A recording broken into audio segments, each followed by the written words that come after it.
আমাদের দেশের ইংরেজি পড়াশোনা গ্রামার কেন্দ্রিক। কি কেন্দ্রিক?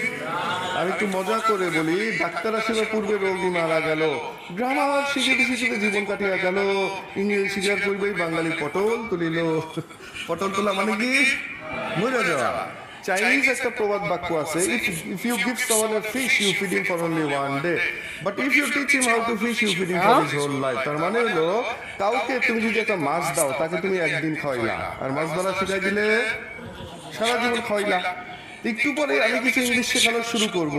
ইংলিশ শেখানোর মাধ্যমে ইংলিশ কিভাবে শিখতে হয় এটাও শিখাই দিব। ইংলিশ কিভাবে, না হলে বাকি জীবন তুমি খালি গ্রামার শিখবা, গ্রামার শিখতে শিখতে শহীদ হয়ে যাবা, কিন্তু ইংলিশ শেখা হবে না।